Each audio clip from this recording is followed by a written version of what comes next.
I made $942,299 last month. I have no partners. I own 100% of that. Oh yeah, and I spent the month in Europe, so working a little less than usual, vibing.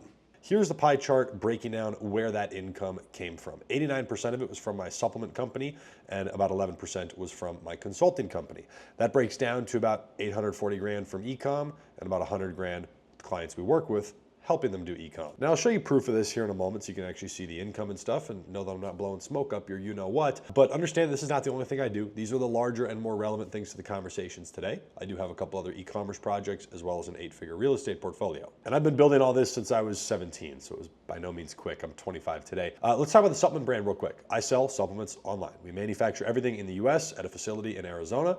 99% of that revenue, like all of it, was from one product. I have 5 more dropping soon. So it's really just been driven off a single product, which is crazy. And the biggest bottleneck is inventory. It's the only reason it's not doing $2 million a month. So we'll get there. And then the consulting company, that's kind of the stuff to do here with YouTube. 7 years of operating that, tens of millions in student and client sales. 100K a month is actually a big month for us inside of there. I don't have systems and a whole team and crazy stuff. I do that purposefully, just to be honest, with my consulting company. I like it the way it is. We're very good at what we do, and that's why we charge a fair bit for the people we work with. That's why the income is 100K a month, and I don't work with that many people. I'm not flooded with 120 really bad clients who annoy me. I can kind of pick and choose who we want to work with. So, we reject 96% of everybody who applies down below. That's just being honest. And we don't work with dropshippers anymore. That's basically our coaching group. We do a couple calls every week. They have a big course, all the industry contacts, and they watched me build this supplement brand from literally zero. They saw all of it. So my time investment there, just so you know, is about 3 to 4 hours a week. I'm definitely not looking to increase that. Let's actually talk about where these sales came from. I'm going to break it down for you right now with the supplement brands. We'll focus on that here in this video. E-com, baby, let's go. I generated $502,000 from Meta, okay? I'm actually gonna break this down. Meta is by far the largest platform for us in terms of spend and sales. It's a very scalable ad platform. We can control it really well. I'll actually jump over here and just show you transparently. I'll even refresh. The Shopify store did $664,000 in sales. Basically, the rest of the sales was from Amazon and then a sliver from TikTok Shop. So that brought us to that like 840K number. But last month, that is what we're looking at here. Very high returning customer rates, actually down significantly because we acquired a lot of new customers. We'll talk about subscriptions in a second. But if I go into the Meta Ads Manager, I will hit a refresh again. Again, just being transparent here. On ads over here on Facebook, I spent $283,000. We'll talk more about that. But again, $500,000 generated and tracked. Okay. Google Ads did $151,000. Show you more about that in a minute. It was like a 10x ROAS, insane. Sending out emails to our list, telling people to come back, giving them discounts, $78,000. Influencers, we work with Instagram influencers, YouTube influencers. It's a whole other vertical. Subscriptions. This is the really cool part about a supplement business specifically, or beauty and skincare and anything kind of like that, where people need the product again and again. This is the big reason I stopped dropshipping, right? It gets expensive running ads, and if you really want to scale, you need LTV, lifetime value, customers that come back again and again. The sales breakdown, 61,000 of this was through subscriptions. We use the Seal subscription app, but that was regenerated revenue from customers we already acquired and paid, that I acquired profitably, right? So this is a super high margin. People can get a discount and take our product every single month. TikTok Shop, I forgot to add this into the pie chart and on the revenue pie chart. This is all based on Shopify, this pie chart. We also have Amazon. Now I will just show you that right here on the Seller Center app. You can see it right there. Amazon last month was like 165 or something like that. Super profitable over there, but again, we keep selling out. So we can't scale right now. We just don't have the inventory. Attribution is never perfect. This is obviously ballpark. Sometimes numbers aren't exactly perfect, but that's what it displays to us. So that's where the sales came from. Now let's talk about where the money was spent, because this is where things get interesting. 92% of our marketing expense was on Meta.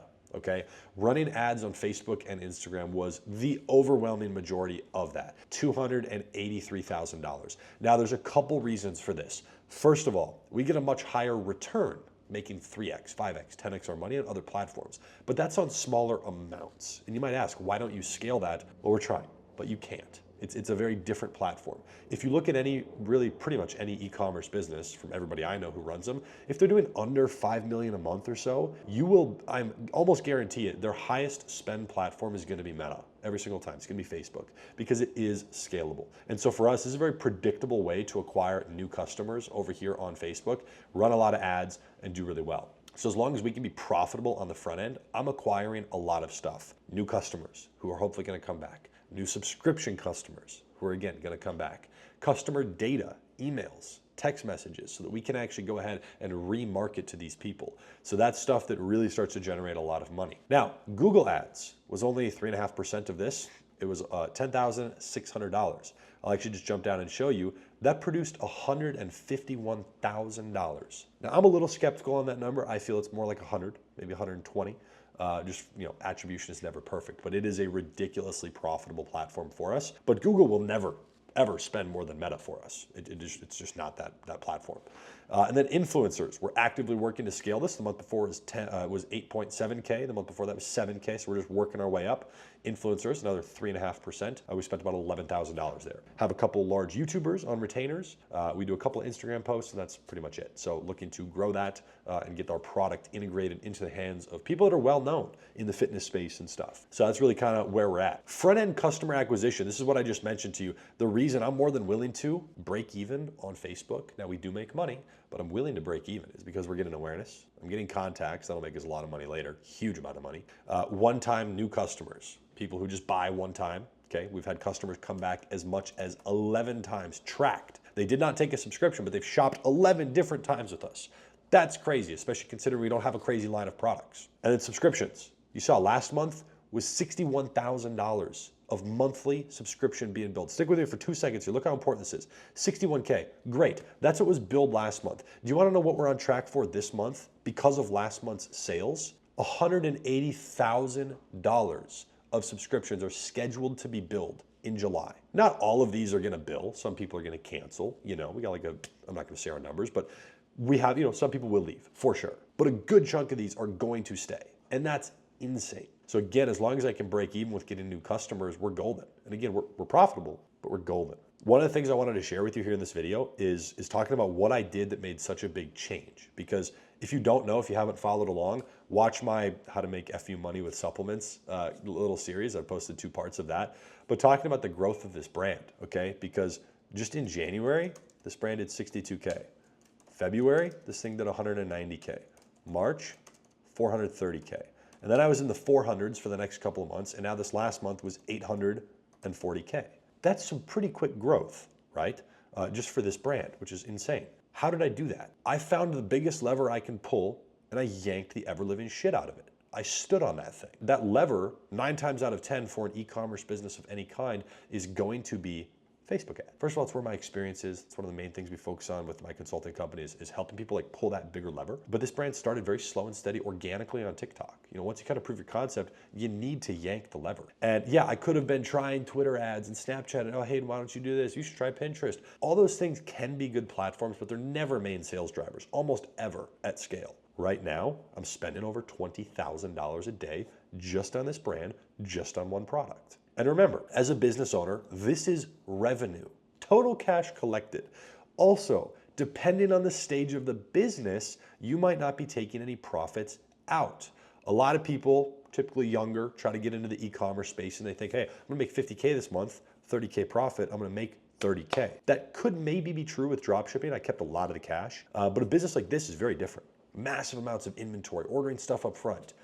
Supplements go in bottles, okay? Well, we have 400,000 bottles and labels and caps and seals, all of that sitting in advance. Custom packaging that we send stuff out. It's a lot of stuff up front, and trying to project that growth and keep up with inventory and sending stuff to Amazon, we never have any cash. The business is making really good money. I absolutely have not taken a penny out of this thing. It's growing, it's on fire, it's doing its thing. I actually haven't taken a salary all year out of any of my companies, not one. I'm good personally.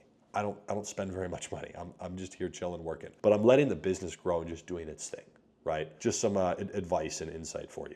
Depending on the stage, keep the capital in the business. These are the numbers inside the brand. I just wanted to be transparent about that. And between that and the consulting company, that's how we made, just from those 2 things, almost $1 million in revenue last month. Now, this was actually not a record month for me, but it was a very different month because typically, all my big e-commerce projects over the last 7 years have had 50-50 partners, and it's just dropshipping stuff. So it's kind of up and down. It's all over the place. It's not super sellable. It's a very different business. So now what I'm doing is just incredibly different. I stopped dropshipping 2 years ago, but regardless, very grateful for the position that God has put me in. Very grateful for the team and the people that are around me and have helped me get to this point.